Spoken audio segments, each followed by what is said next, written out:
Israel and the Palestinian delegation agreed to a new 72-hour ceasefire to begin at midnight, while rocket fire persists towards southern Israel and pinpoint strikes continue in Gaza. At least 20,000 Yazidi refugees managed to make their way to safety following continued U.S. airstrikes on ISIL targets. And Turkish citizens head to the polls to vote in the country's first ever direct presidential elections, with Prime Minister Tayyip Erdogan expected to sweep to victory.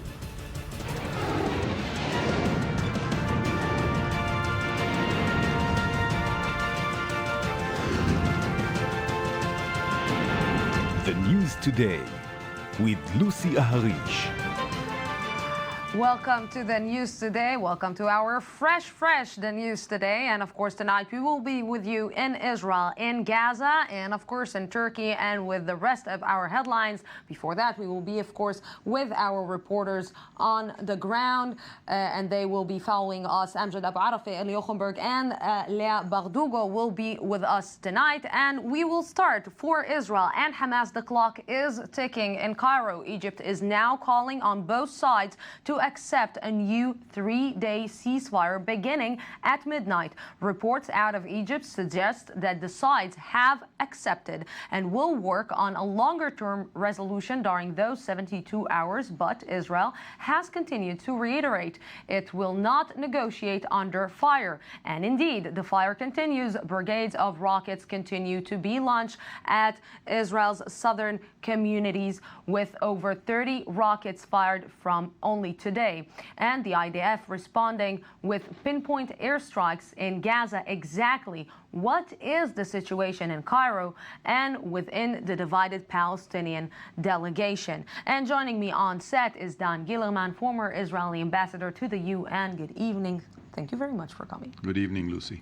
And senior Middle East analyst for I-24 News, Ali Waqid. Good evening. Thank you very much for coming. So what is the 72-hour ceasefire? The 72 hours of ceasefire will allow the Egyptians to try to convince the Palestinian delegation to accept the measures that the Egyptians addressed in their paper for appeasing the siege over the Gaza Strip, but of course on the condition that the negotiations won't be under fire. As I understood from my sources in the Palestinian delegation, including all its components, Hamas, Fatah, and others, had already informed the Egyptians that they are accepting the formula of the 72 hours. But Lucy, in the meanwhile, there is a very important development that happened and allowed Hamas to have a more flexible position. In the last hours, some salaries were paid to Hamas employees, to Hamas civil servants and Hamas security men from the former Hamas government. Part of the salaries were paid, and it was surrealistic pictures. According to my sources in the Gaza Strip, payments were done in the mosques, since Israeli had destroyed the Ministry of Finance, the treasury of the Hamas government. So the Hamas employees, including the Al-Qassam brigades, yes, received their salaries in the mosque. An average of 300 salaries were paid to 40,000 security men and civil servants in the Gaza Strip. Help me understand, Mr. Gillerman, wasn't this entire purpose of this entire operation to make Hamas weaker, not to make them stronger? They were isolated before this operation. They needed the money. Now the money is being transferred to them, and they are agreeing on a 72 ceasefire, which means that something from their demands was achieved in Egypt. So what is going on? Well, I hope very much, Lucy, that we are not strengthening Hamas. Hamas entered this conflict isolated and weak, and it should emerge from this conflict totally isolated and very, very weak. I'm not sure what the payment of the salaries or some of the salaries means. I don't know, maybe it's some kind of bribery to Hamas to keep talking. And that is why at the end of the day, I'm very skeptical about that 72-hour ceasefire. We've had 72-hour ceasefires before. We've had several ceasefires.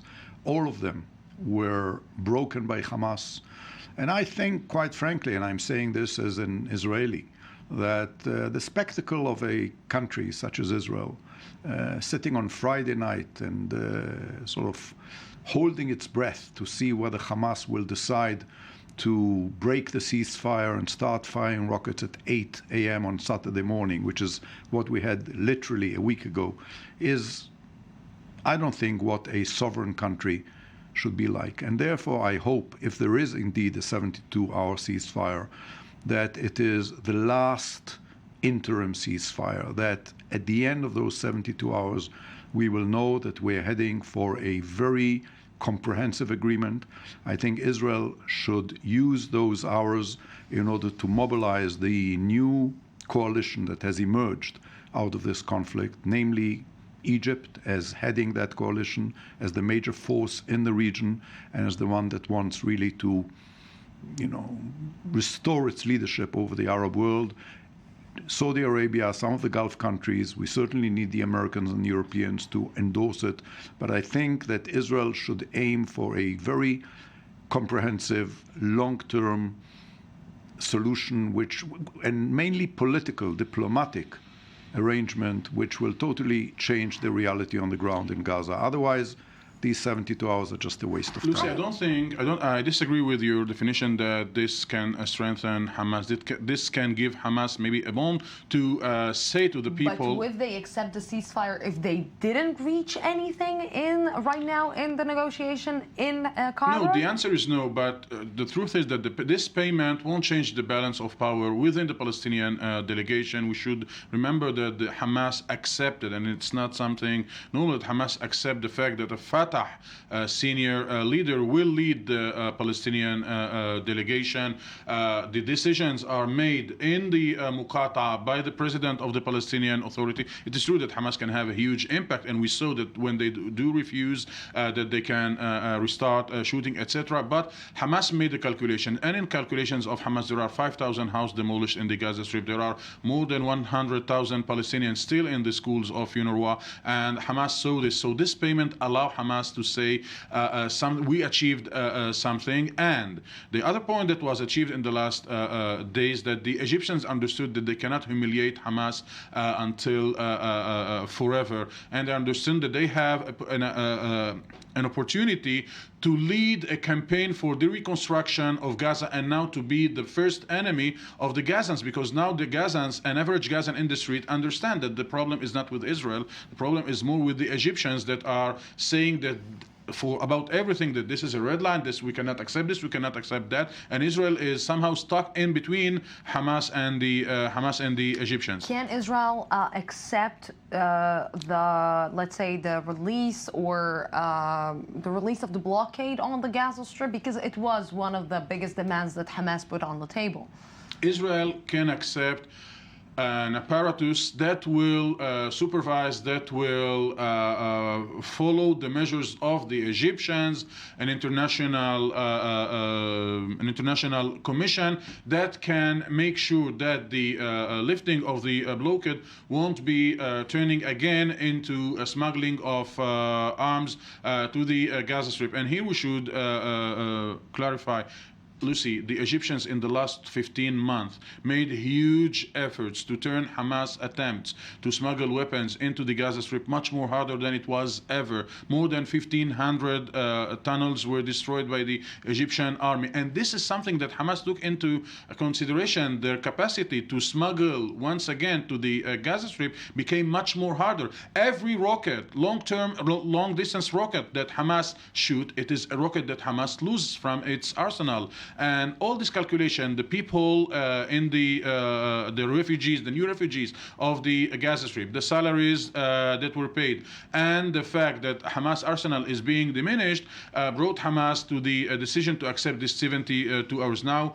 we, as Mr. Ambassador said, we passed through many 72 hours ceasefire that never succeeded. We need to see whether the motivation of Hamas changed this time, and that Hamas make a rationalist just calculations to be part of the reconstruction campaign and not to be the player, the one who refused to bring life to normal to the Gazans. You're talking about life to normal, and then I just want to say that today, life to normal, this is not the phrase that the people in the southern Israel can use. And with us right now in the Gaza-Israel border is our correspondent, Eli Ochenberg. Eli, good evening. This is not Eli, definitely. Yes, this is Eli. Eli, good evening. So it wasn't quite, and you're back with the vest, and 72 hours supposed to start. What do the people in South Israel think about that?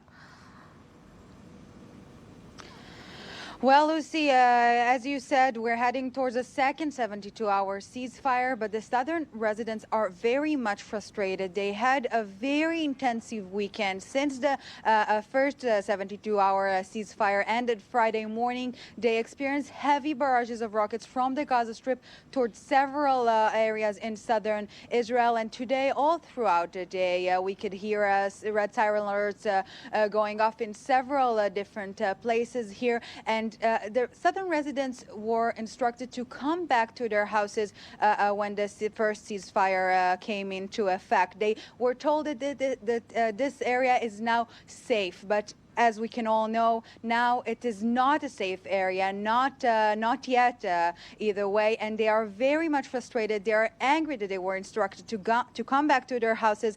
A lot of them are still afraid to come back, so there are a lot of frustration. They are not they're not relying on the government instructions by now, again, because of this misleading instruction they received. So like the rest of us, they are very curious to see if today, before the ceasefire will come into effect, we will experience barrages of rockets until the time it will begin. But a lot of frustration here, Lucy, no doubt about it, and we will hear about it more, I'm definitely sure. Yes, Eli Ochenberg, thank you very much for this.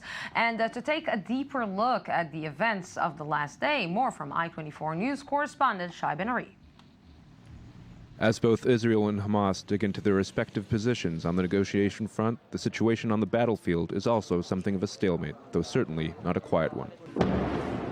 While efforts continue in Cairo to mediate between the Palestinian delegation and Egyptian officials to bring about a resolution to the conflict, or at least another temporary ceasefire, in a sense, Operation Protective Edge has returned to its initial stages, with no IDF forces inside the Gaza Strip, and Israel concentrating its efforts on aerial, artillery, and naval bombardments. The IDF hit more than 30 targets in Gaza overnight, with Palestinian media reporting 4 deaths. Around 2 a.m., they told the people to leave the house. When people left their houses, they fired the warning missile. After 45 minutes, they fired 2 missiles towards the mosque. They destroyed it.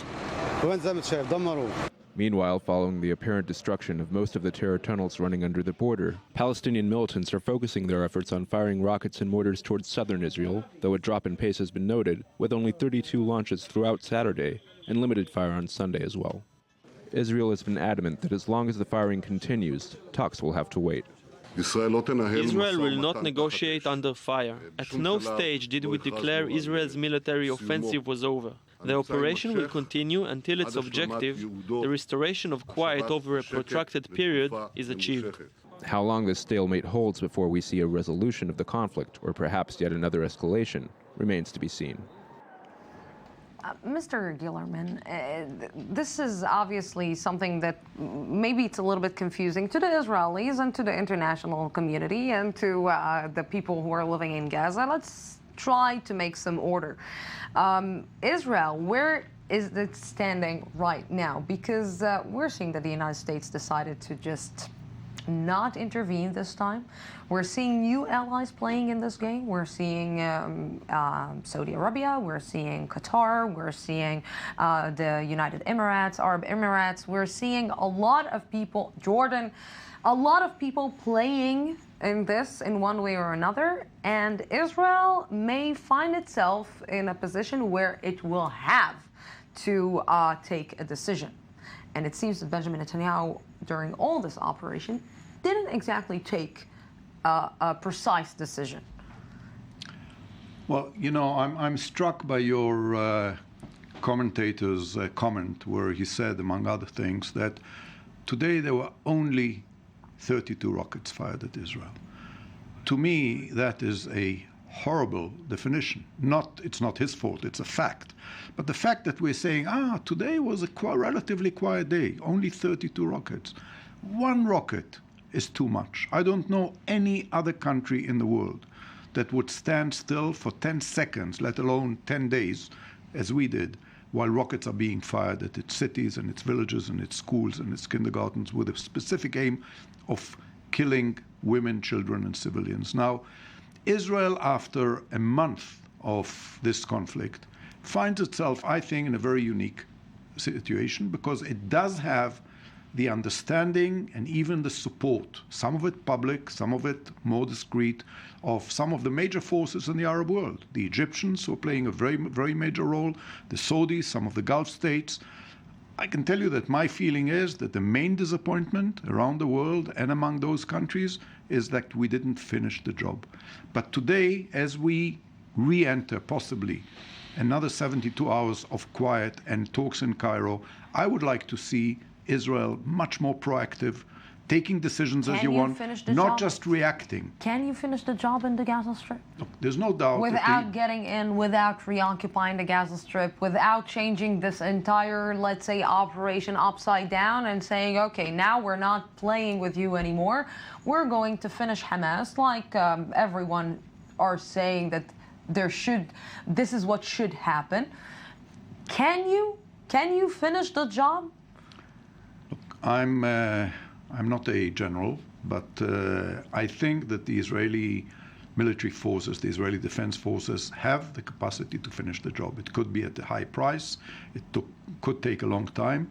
But I personally must say that, to me, one of the most disturbing aspects of this conflict was that everybody kept saying, look, you can't finish off Hamas. Let's take that as a given. Hamas is there. We cannot destroy it. Let us live with a weakened Hamas rather than have some of the other crazy elements come up. I think that that is the wrong message to Hamas. Hamas should understand that if Israel wants, it does have the capacity to destroy them and destroy them completely. Whether Israel decides to do that, take the casualties that it will cost and take the time that it will take is another thing. But I do think that Israel should be much more proactive, take decisions, not react, but actually lead and initiate. And I think the main thing Israel should initiate, beyond the military action which is necessary, is a very bold, creative, diplomatic initiative which will take advantage of the forces in the region that want to see a new reality, weaken Hamas, embolden Abu Mazen, Mahmoud Abbas, give the Egyptians the leadership they seek, and together create this new reality in the region. Lucy, the Egyptians think that the challenge of the Israeli delegation is to keep Hamas weakened, but not Abu Mazen enforced and emboldened. According to the Egyptians and the Palestinians, the maneuver of the Israelis aim to keep the situation in the Gaza Strip as it is. Hamas there, Hamas Exactly ruling. what I wanted to ask. Exactly what I wanted to ask. Is it maybe a strategic move from Israel to keep Hamas in the Gaza Strip, to let Hamas stay in the Gaza Strip, but weak, that Israel can control and not actually demolish Hamas like everyone is asking Israel to do? Because, look, if you take the example of Syria, everybody wanted Bashar Assad out. For 2 years, everybody was saying we've got to get rid of that butcher. Eventually, the United States, Russia, and others said to themselves, look, maybe a weakened... Better the devil you know. Better the devil you know. We don't know who all the other crazies are. What we want is a weakened Bashar al-Assad without chemical weapons. And they achieved it. Possibly the solution in Gaza would be a weakened Hamas without rockets and without tunnels. And that is something I think Israel could live with. And Israel could live with, but the question is whether the international community could live with, whether the Egyptians could live with. We can know never what the situation would be in Egypt. Now Hamas is weakened. Hamas channels to smuggle weapons is very much reduced. And we don't know when this situation can change. And maybe the Israelis would regret once again that they kept Hamas there, or at least did not reinforce Abu Mazen Mazen. What the Palestinian delegation identified that the Israelis are maneuvering between their will to reduce the fire and to reduce Hamas capacities, but on the other hand, not to reinforce too much Abu Mazen, in spite what the Israeli leadership is talking that we want to have Abu Mazen strong. The Israelis, according to the behavior of the Israeli delegation, as the Egyptians and the Palestinians understand it, the Palestinian from the side of the PLO, not from the side of Hamas, that all the efforts of the Israeli delegation is concentrated in keeping the situation, the status quo, with Hamas weakened, and not to change the strategic situation in the Gaza Strip. With the interview, can I ask you a very quick question? Who paid the money? Who paid the money? Was it Abu Mazen who paid the money to Hamas? From the Palestinian Authority budget. He's actually the one who paid. And the Qataris and Qatari money that was supposed to be invested in reconstruction of infrastructure in the Gaza Strip before this round of conflict. But 2 points. In an interview with you, Saib Arikat, senior negotiator of the Palestinian Authority, said that the Israelis all the time kept telling him, you, the Palestinian Authority, do not represent the Gazans. You don't have any control, any impact over the Gaza Strip. And this is what the Israeli current government is trying to maintain, this division between the Palestinians. About this division, I want to speak with you, because if you're saying that Israel actually wants to keep Hamas on the Gaza Strip, Israel is interested in keeping the status quo right now in the Gaza Strip, what does it mean to President Mahmoud Abbas? Because President Mahmoud Abbas wants to recontrol and wants to take the control back in the Gaza Strip. He wants, in one way or another, and correct me if I'm wrong, to maybe bring back his honor that was lost in 2007. Before dealing with Abbas, what would the Egyptians think about such an attitude? The Egyptians that we saw in the last month are doing everything in order to reduce and even eradicate Hamas from the Gaza scene. So first, Abbas here is secondary, with all the respect we have for the Palestinian Authority president. It is, and Mr. Ambassador talked about the importance of maintaining this coalition. This coalition is right now functioning in the sake of Israel, in the sake of the Egyptian policy to keep Hamas isolated, weakened. But at the day after, the Egyptians and the Egyptian interest and the Israeli interest won't be the same. The Egyptians want to see Abu Mazen strengthened, want to see a very strong Palestinian Authority in the Gaza Strip, want to see a Palestinian address which is competent and which is not Hamas. And this goes against the agenda of the current Israeli government. And it would be very interesting to see how would Israel, or how would Benjamin Netanyahu maneuver between his right-wing partners in the government and in the Likud, and between the needs of the international community, and in this case Saudi Arabia and Egypt. Before I will talk with you, we will continue talking about the Palestinians and what is the meaning of Mohammed Dahlan coming back to the political arena in the Palestinian political arena. Let's see what the Israelis have to say about going back, yes or no, to the ground operation in Gaza. Let's see. Operations must continue there. There is still no quiet in the towns of the south. The IDF is attacking little kids. It's a sin. Hamas has been killing soldiers, not civilians. And Israel strikes at civilians and children. And this is a sin. I think we've done enough. We should end the war, and I think we should talk. In my opinion, if there are no new developments, the operation should be stopped. They have to stop this operation because the images that we are seeing from Gaza are very difficult. We want to live a happy life, not one without meaning. This is a constant negative atmosphere. No one is even working. I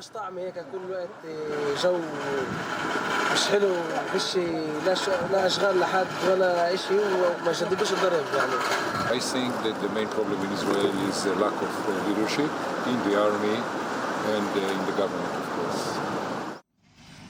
So should Israel go back, or shouldn't Israel go back to a ground operation? Should Israel finish the job, or should Israel just withdraw? Because the damage has already been done, and we're talking about 1,700 people who are killed in the Gaza Strip. This is a big hit to Israel outside, because Israel is suffering from a bad, let's say, PR outside. The international community is looking right now and trying to maybe exchange accusation with Israel about war crimes.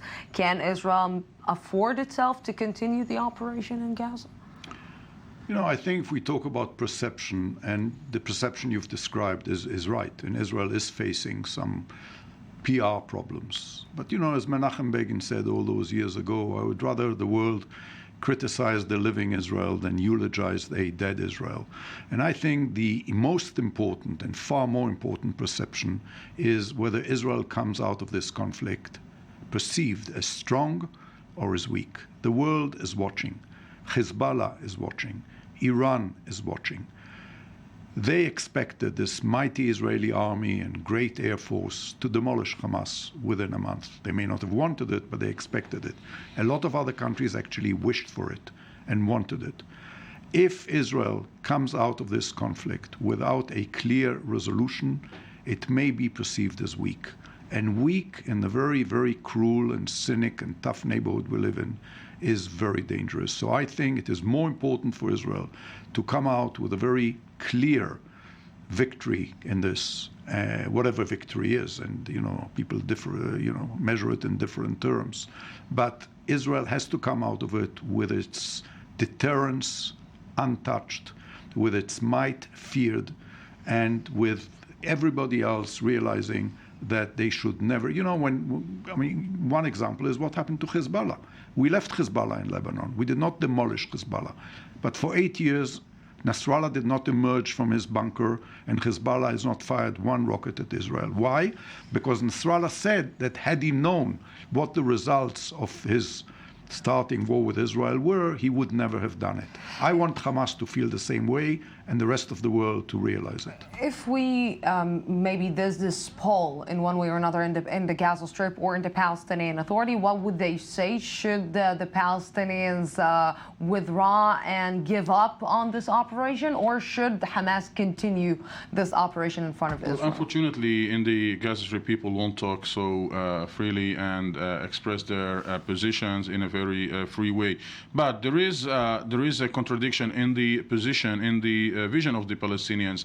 They think that Hamas had scored very remarkable points in this confrontation against Israel. They are supporting the resistance, but they want to get back to life normal as before this round of confrontation. Gentlemen, thank you very much for being with me for this section. We are going out for 2 minutes, and then we will be back talking about Ukraine, about Turkey, and about the rest of the world, finally, not only in Israel.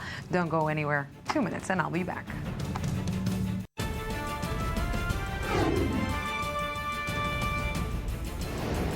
Israel and the Palestinian delegation agreed to a new 72-hour ceasefire to begin at midnight, while rocket fire persists towards southern Israel and pinpoint strikes continue in the Gaza Strip. At least 20,000 Yazidi refugees managed to make their way to safety following continued U.S. airstrikes on ISIL targets. And Turkish citizens head to the polls to vote in the country's first ever direct presidential elections, with Prime Minister Tayyip Erdogan expected to sweep to victory.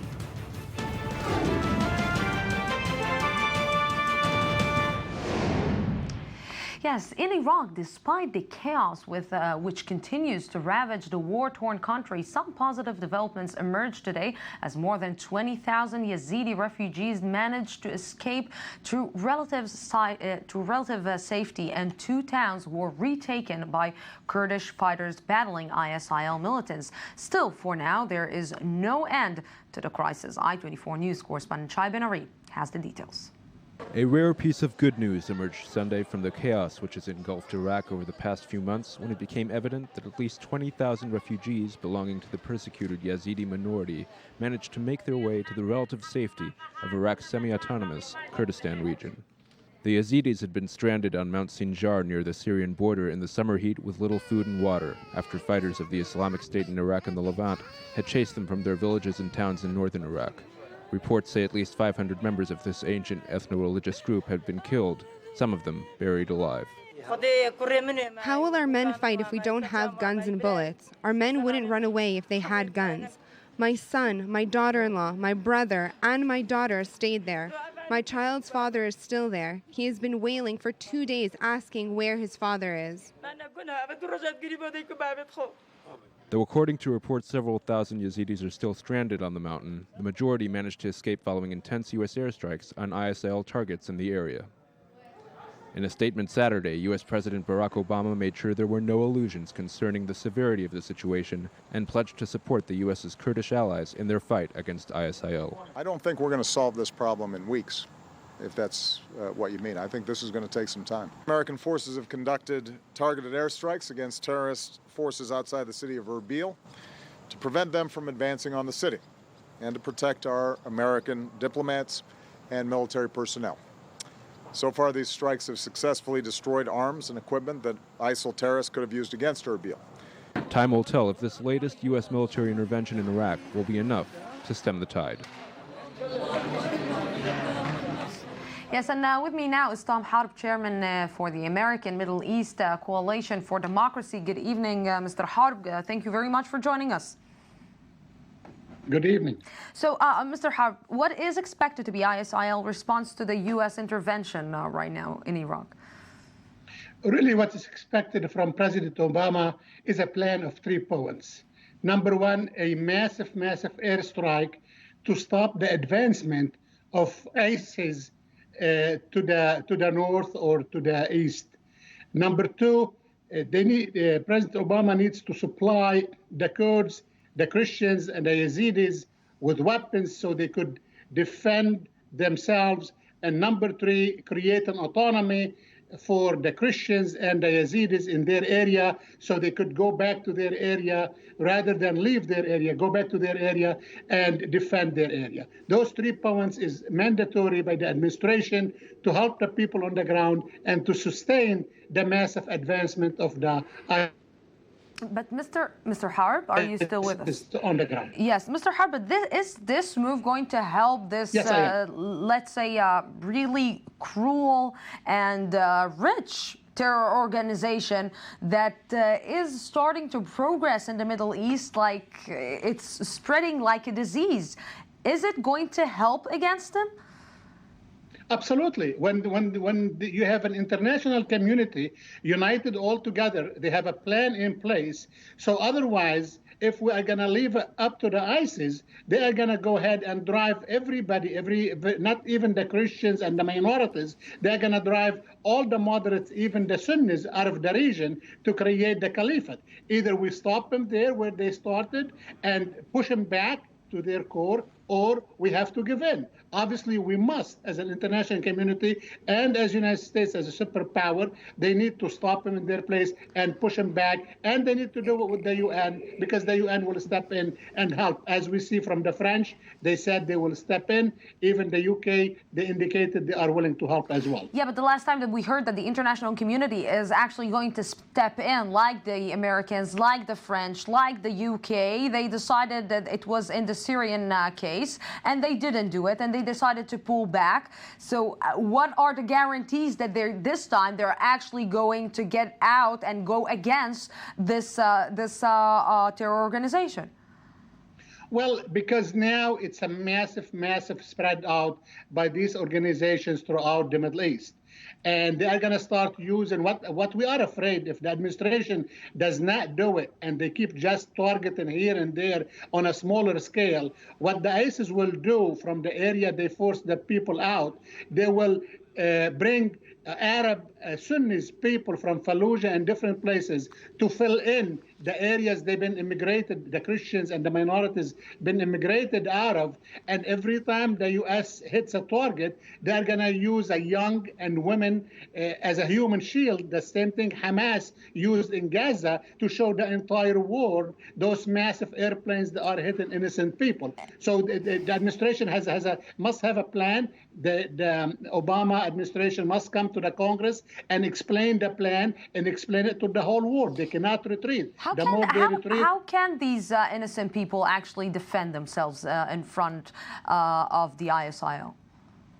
Well, they need to defend themselves if we support them, if we provide the air cover and we give them the weapons to do so. If we don't give them the weapons and we create a protected zone for them, then they cannot protect themselves. And it's our position to protect them today, and we should have protected them 6 months ago. Even today, it's not too late. We've been talking to the people on the ground, and they say it's not too late. However, we need the help immediately within the next couple of weeks to be able, because the fighting is still going on, and what ISIS is trying to do now to split the Kurdistan area from the Hasaka area in Syria, and they create a defense line right there to split the Kurds from each other as well. And Mr. Harb, thank you very much for this and for talking with us.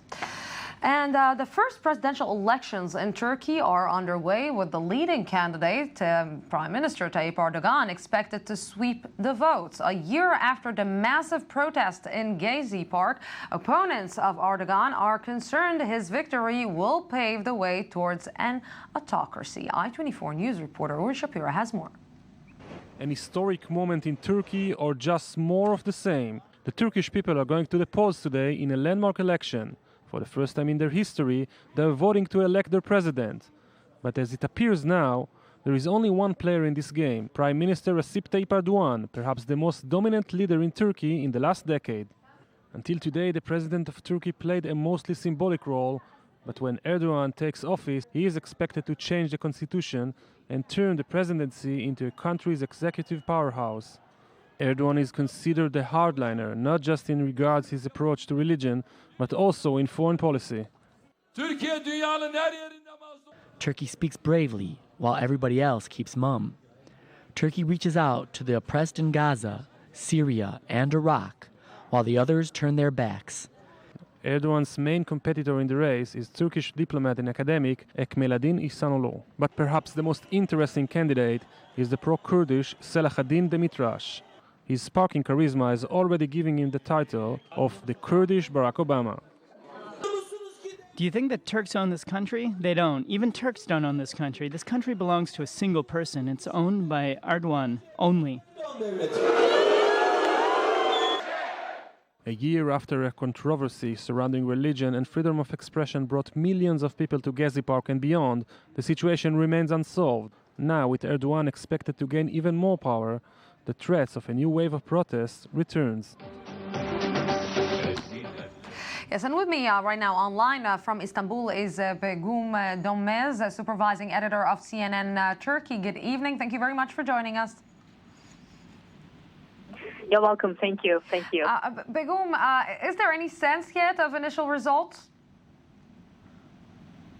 Yes, actually, these are not the official results. These are the preliminary results. Probably the higher election council will be declaring the official results tomorrow. But according to the preliminary results, Turkey's Erdogan has won presidency with just over 52%.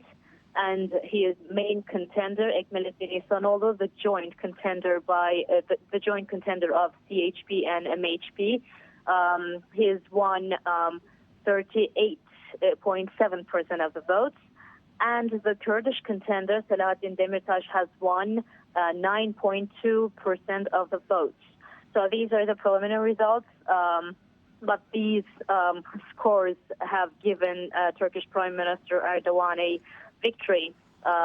for the first direct presidential elections in Turkey. Let's try to look at the future. Let's try to look at the day after, 2 days after, and where the case will be that he will win. How much of a democracy is it going to be with Tayyip Erdogan? Actually, this results show that the outcome has shown that majority of the nation definitely supports Erdogan. But the clear thing is that the rate is lower than expected. His margin is lower than expected. His victory is not surprising. And this has been a very challenging, tough race for him, not a very easy one. So we will actually hear him deliver his balcony speech at 9:30 or 10 o'clock local time in Turkey. And this speech is going to be very important. You know, he's going to be watched very closely, the public, because needs to see whether he will embrace the entire nation, or, you know, will he continue his tough discourse or not.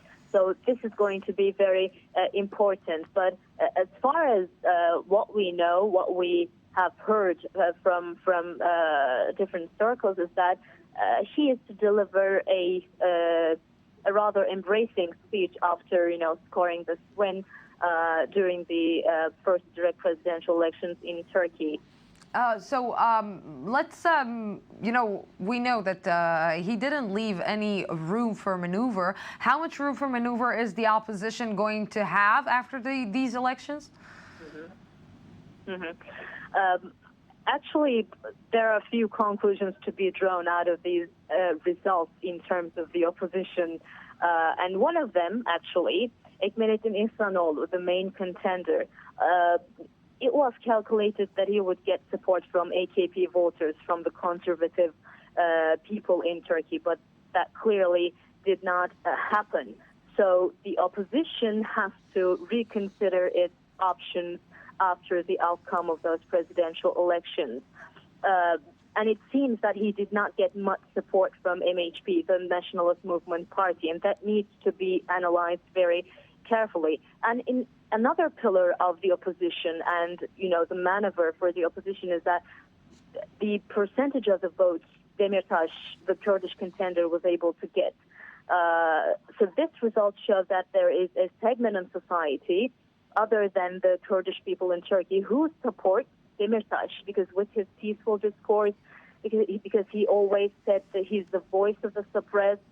So it seems that he won votes from CHP voters, the main opposition party's voters, especially the Social Democrats, who are wary of the main opposition party. So the CHP needs to reconsider its options after the outcome of those presidential elections, so to speak. Yes, Begum Donmez, thank you very, very much for this phone call with us.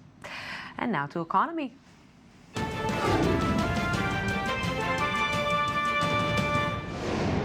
Yeah, we're kind of getting back to normal, and with me is financial analyst Lionel Friedfield. Good evening. Good evening, Lucy. So we're trying to get back to normal for now, but we want to look at this unnormal situation with the crisis in Ukraine and in the Gaza Strip and in Iraq. How are all these crises are actually affecting the stock market? They're actually affecting the stock market. Why? Because there is increased perception from the investor and for financial institutions.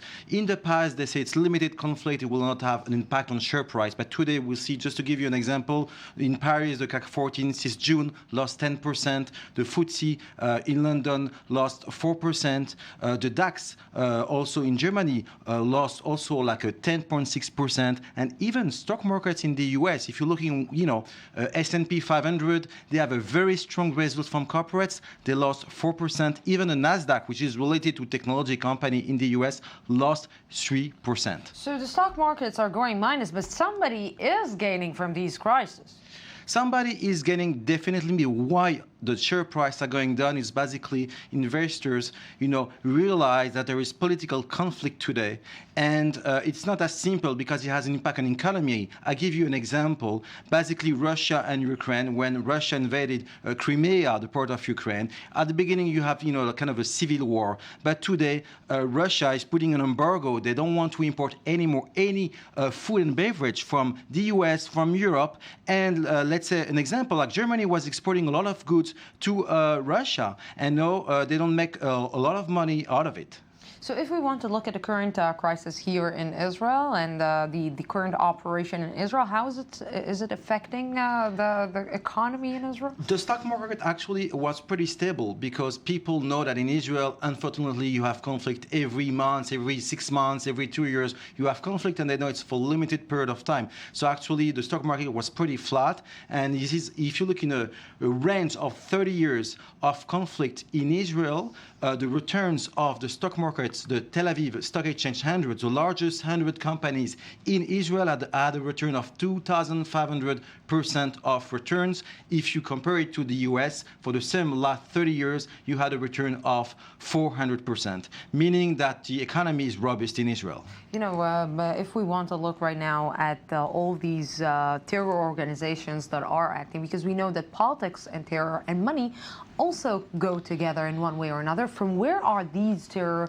organizations are getting their money? Yeah, we saw that with Hamas. Hamas is getting finance from Qatar. Hamas is getting international aids from the US, from United Nations, and instead of investing into the infrastructure in Gaza, part of the money is taken to put in the pocket, actually, of the leaders of Hamas people staying in Qatar. So part of the money is coming from international aid. Part of the money is coming from drugs. Hamas is making money, laundering money in South America to finance the missiles and everything. And if we're thinking about Turkey and the group which was actually a spin-off from Al Qaeda, it's a new group. They only have 1 year of existence, but today with the arms they took from the Iraqi army, they robbed the bank and they make $300 million, and this is today war, they're financing the war.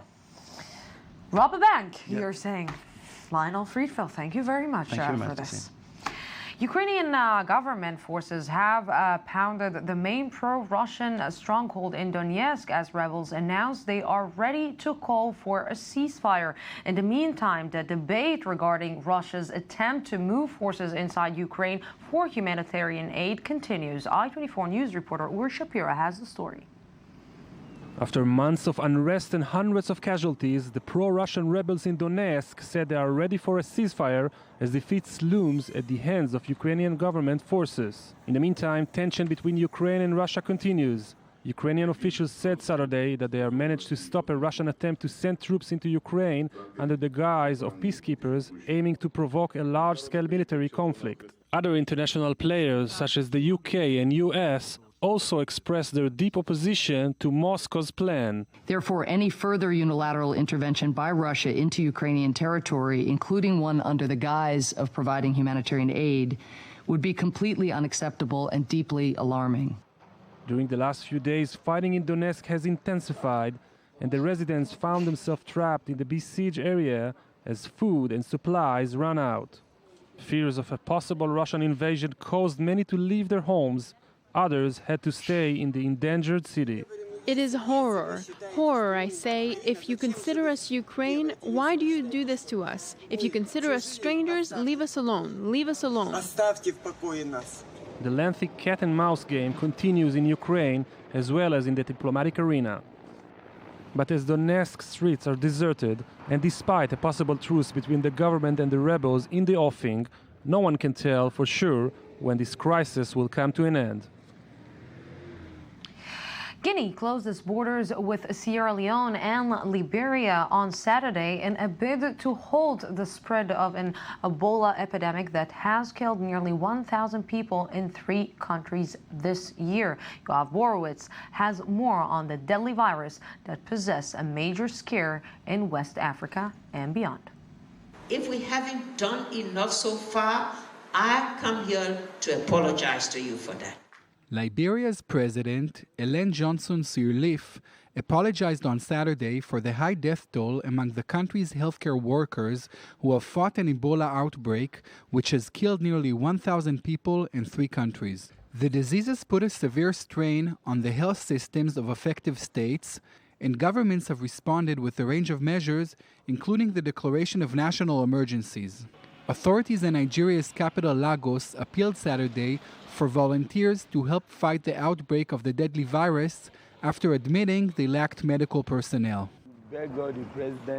We ask the president to find a solution, to find the sickness so people don't die anymore. Just make people stop dying so everybody stops being scared. Even to shake hands is a problem. Some even argue in Nigeria, the last country struck by Ebola, that the deadly outbreak is more threatening to the country's future than the terror acts of Boko Haram. Last year I left my town because of the Boko Haram. I came to Lagos. But now they say it's better you die by the Boko Haram than by Ebola because the sickness is very bad. So moving to Iran, over 40 people have been killed in Iran after a small passenger plane crashed near an airport in the Iranian capital of Tehran. The plane went down west of the city after taking off in the direction of a town in the country's east. According to international media, more than 200 Iranian planes have been involved in accidents in the past 25 years.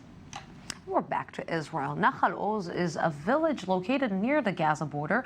When the ceasefire started last week, the Israeli government told the population that they can safely return home. But the reality wasn't so. I-24 News correspondent Michal Livon was there today.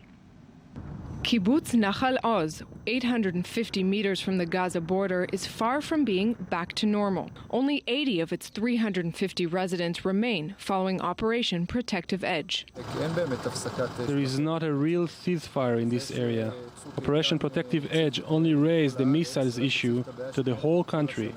Empty streets, abandoned fields, a bruised economy. It will take years for Nahal Oz to recover financially from the recent damage. But at the moment, there is one immediate concern: retrieving residents' sense of security. We told the residents that at this moment there is no reason to come back. Quiet has not returned.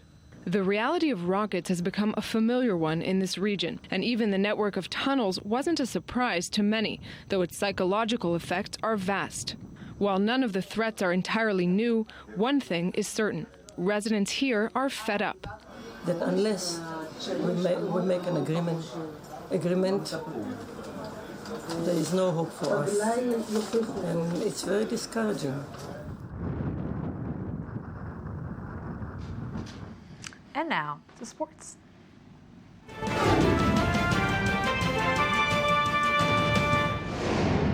You missed him. You really missed him because I missed him too. With me is the host of I-24 News Sports Magazine, Jonathan Regev. Good evening. Evening, and I missed you, Lucy. I missed you so much as well. It's good to be back in sort of routine and normal Yes. life. Yes. In one way or another, if we can say that about the Middle East. I completely agree. So let's start talking basketball and the Israeli teams who are playing right now in Greece. They have to play away. All the Israeli teams at the moment are Cyprus, playing outside. The Israeli national basketball team is playing in the European qualifiers against Montenegro. This game is right now in Cyprus, a home match in Cyprus. And I-24 News caught up with the biggest star, Omri Caspi, just ahead of this game. He spoke to I-24 News head of sports Valerie Perez, and he told her about the difficulties of being an Israeli athlete who at the moment is much more than just an athlete. Let's see. I think we're all ambassadors of our country, of what's going on here. It's important for you to represent the Israel point of view? Very much, yeah. I mean, I represent Israel every step of the way, and there's a big misperception of what's going on in Israel, and people, what you see on TV is not always what's true, and so, like I said, we all, small ambassadors in our way and what we can do to help. Obviously, the conflict in Gaza was in the news all day, so it's something that they all saw every day. But, so people, asking questions, wants to know what's Palestine, what's Israel, what they want, what do we want, what's going on. So trying to share our side of the story the best way. Yes, he found himself just in the front line in the social media. Everybody does. I think every Israeli, especially if you're a high-profile personality like Omri Caspi, you're always being attacked. You know what, Lucy? I remember as an Israeli kid growing abroad, you're asked questions even when you're 12 or 13. You have to stand up for yourself. That's what we all do. And he is doing it. He is. We should absolutely give him the credit for that because he is. But in Caspi, let's not forget that he is playing in the NBA and he's playing for 2 seasons in Cleveland. He played for the Cleveland Cavaliers for 2 seasons. Back then, it was a team with not a lot of expectations. Now everything is changing. First, they have an Israeli coach, David Blatt. That's not the reason. The reason is because LeBron James is back. He grew up in Akron, Ohio, and when he left when he left to the Miami Heat, it was a big heartbreak. People in Ohio were heartbroken. Now he's back to Cleveland, and he said, "I am coming back to win the championship here." He took Cleveland back when he played there. He took them to the NBA Finals once. They lost. Now he wants to make the other step. Will he be able to take them? I think he will. I hope you're not recording me. Don't show me this in May in case they lose in June. But I think they will. At least in the Eastern Conference, they seem to be the strongest team. And once you're in the finals, in a team with a team like with players like LeBron James, Kevin Love is coming, Kyrie Irving, Coach David Blatt, Israeli, who knows? This is what I wanted to ask you because all these big names, and with David Blatt. You know, it's his first season in the NBA. David Blatt knows how to take teams and bring them to the right shape at the right time. We saw that with Maccabi Tel Aviv. Not the best team in Europe by far, but they won the European Championship because come May, the Final Four came. They came in the best shape. Can he do it in the NBA? I think so. Again, do not record me and show me this in June in case it does not happen. No. Believe me. Because we're working in synergies this entire time between the French and the Arabic and the English, let's put the focus today with the French. French League began this weekend. Believe it or not, the summer break in European football is over. French League began. PSG, champions PSG, they played the first game against Rennes. Who scored the first goal of the season? Of course, Zlatan Ibrahimovic. But he should have scored again. Look at this. I mean, he's just basically alone against goal. Oh. And then after that, he missed a penalty. You know what? But the game ended 2-2. Zlatan scored twice. You know what? Our synergies here in I-24 News works much better than this. Of course Jonathan Reges, thank you very much. Thank you, We're going out only for 2 minutes, and then we will be back for the debate. Don't go anywhere.